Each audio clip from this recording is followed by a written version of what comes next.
generally, when you're looking at a problem, there's a few things you could do that would have a major effect, and then 100 things you could do that would have a relatively trivial effect. And you don't want to get lost in the weeds because you probably got the opportunity to maybe do 2 things if you're lucky. And so you better pick those carefully because how many fights can you have? And so if you were, and I imagine you will, if you were talking to Bhattacharya, that's on the research side. If you were talking to Mehmet Oz, if you were talking to RFK, what do you want to see? And how would you justify that? Yeah, I think the first thing, so if this is my wish list, and this is very aspirational, I don't know if this is possible, but this is my wish list. I would really like to see pharmaceutical advertisements off TV. Yes, well, I think RFK has threatened that. Yeah, well, that seems... There'll be a fight about that because my suspicions are that... a little fight. Well, that's the end of the legacy media, right? Yeah, because it is. It's the end. From what I understand, 70% of legacy media news is pharmaceutical ad supported. That's right. 70%'s a lot. And I think it's something around 40 to 50% across the board. Now that the legacy media serves an older population, and so they're going to be more susceptible to pharmaceutical advertising. And that is going to be a war because if that's taken away, all those companies are going to die. Now, there's a part of me that thinks, oh, that's really too bad that all those terribly corrupt companies are going to die. They richly deserve it, but there's still going to be a war. And RFK has threatened to do that already, or promised to do it. And maybe he will do it. I mean, it was only allowed, when did it start? 25 years ago? Yeah. That you could do direct-to-consumer advertising? Right, and we're the only country in New Zealand, I think there's 2 countries that allowed it. So, so this is something that we should look at. And I think it would... that combined with lack of liability on the part of the pharmaceutical manufacturers, that's a really bad combination. Yes. That act in 1986, I think, should be repealed for sure. I mean, that also should happen. We need to take our farm subsidies and re-engineer those to regenerative farms, regenerative agriculture that can move away from a GMO-intensive agriculture and have more biodiversity so that we can have different kinds of crops so that our processed foods aren't inundated with just corn, soy, and canola and sugar beets, right? So we need to have a more diverse farm situation, and we have the technology to do it. It just needs funding. How much the subsidies are contributing to that? It's in the trillions of dollars. Yeah, it's a lot. Yeah. See, I mean, you can see the complexity of things emerge here because, regenerative farms, it sounds like a great idea as far as I'm concerned, and my shallow knowledge of the topic indicates that properly managed farms can produce beef, for example, that's healthy and with cows having, not such a bad life. Animals like cows, ruminant animals, tend to die a pretty dismal death in nature. And so, human beings can make it so that their lives are better, really, than they would be in the wild. Regenerative agriculture sounds like a fine thing. It's more expensive, depending on how you calculate expense. But I have no idea to what degree government subsidies are warping the market in a manner that makes it the case that everything we eat is full of corn syrup, for example. A lot. But I don't, it would take me a year to figure that out, right? Just that problem. Just that problem. Right. And then to dare to intervene in a manner that wouldn't make it worse. And I'm not sure the Secretary of Agriculture, I don't know her stance on this. And so she's going to have a pivotal role in this as well. So that's going to be an unknown. So we'll have to look at that. Sugar tax. What do you think of that? I mean, I have no idea, right? It's so complicated. Yeah, but sugar's dirt cheap. And that strikes me as a problem. Yeah. Now, God only knows what would happen if you made sugar expensive, because my suspicions are the corporations would just find chemicals that mimic sugar, although that's hard. You know, here's my idea of sugar. Like if you were to take a bowl of sugar, okay, and then you compare that to some Oreos, and you put a child in front of it, what are they gonna eat more of? Right. They're not going to eat more of the just plain sugar. No. Because the Oreos have been engineered from a flavoring standpoint to be delicious. See, I don't understand. And more addictive. I've always hated Oreos. Oh, well, Like, I know. I picked a bad. cardboard as far as but I get. I'm not an Oreo fan either. No, but it's still the case that you're right. The sugar, so they're not wouldn't eat the sugar. They wouldn't eat the sugar, right? So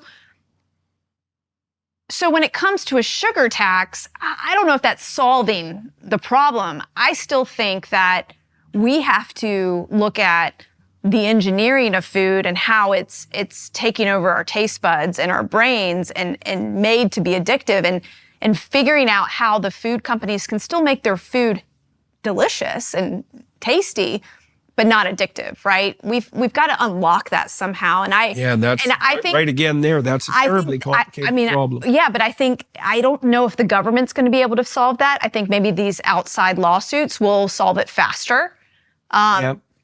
And so I think that it's not even. It's kind of like the tobacco. Government should solve this, because first of all, it's not obvious that the government solves things.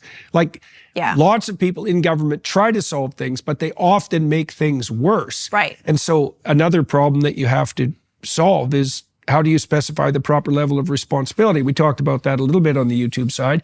You wrote cookbooks, right? Because it could be that a huge part of the solution might be communication to the public about what should be eaten, right, to mothers directly, rather than going after the food companies. Yeah. And I mean, I think about, Michelle Obama's Let's Move campaign. Well, she was co-opted by the food industry. She wanted to go after the food industry first and the sugar in the food, but they said, no, let's make it about moving more, because they wanted to take the emphasis off of them. Yeah. And you have so to do a lot to wear off all that sugar. You do. Yes, you do. a lot. And so wouldn't it be nice to have some kind of campaign in the government that would get the truth out about real food and about eliminating processed foods, and having the truth about ultra-processed foods be talked about in a way that would inspire America to say, you know what, I'm going to eat less packaged food. I'm going to eat more real food.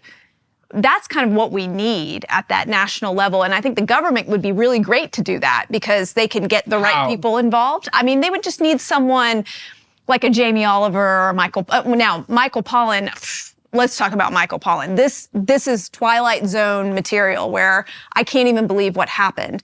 Michael Pollan posted on X, tell everybody who Michael Pollan is. So Michael Pollan is, I would say, the father of the food movement, the father of he wrote the book Omnivore's Dilemma that kind of laid out the industrial farming system, what's wrong with it, what's wrong with our food system, how to undo it. He wrote several other books in defense of food and other books to really get the public to think about food in a different way. And he, I would say, was a hero of mine at one point, because he really taught me different things that I could go in and research even further and figure out what was going on. So when he came out and posted an X article that was in favor of RFK Jr., everybody was so excited. They were like, yes, Michael Pollan's on board. This is amazing. RFK retweeted it, said, thank you so much, Michael Pollan.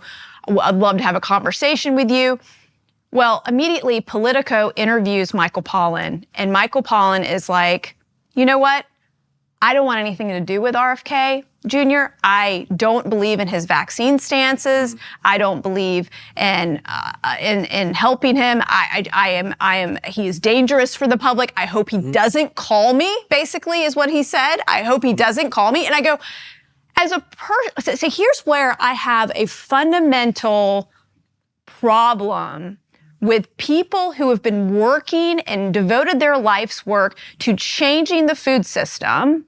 And now you have somebody like RFK Jr. who gets it. Well, he's scary. RFK is scary. So it's not surprising that that's happened. Like what I find is surprising is that RFK is really even in the game at all. Because he is. Yeah. And that's amazing. It's unbelievable that that's happened. Yeah. But it's the ultimate redemption, honestly. Yeah, but it doesn't surprise me that people find him scary because first of all, he is a pattern recognizer. And the thing about pattern recognizers is that they can easily devolve into conspiratorial thinkers. And drawing the line between those two is very, very hard, especially when you're talking about the malfeasance of extremely large organizations. And so many of the things that were touted as conspiratorial over the last 10 years have turned out to be true, but it's still terrifying. And RFK is definitely a figure on the edge like that, right? And so the problem with RFK for people is that, you said, for example, that when you were a kid, and this was also the case for your family, you had kind of a blanket trust in, let's say, the system. Now, I remember when I was a kid sitting downstairs in my basement in northern Alberta watching Walt Disney was, if I remember correctly, it was supported by Kraft. And at that time, Kraft had these advertisements that had this avuncular man, these happy families preparing their Kraft food, and this avuncular voice that was very warm and inviting, and it was all like, welcome to the banquet, right? And someone like RFK comes along and says, pretty much everything you think is wrong. Well, it's a lot easier to think, no, we just won't listen to you. Yeah. Right. And most of the time that's the correct response, right? But then we have the problem that, as you pointed out, 40% of kids between 13 and 18 are pre-diabetic. 12 and 18, yeah. It's like, okay, something's gone completely sideways here.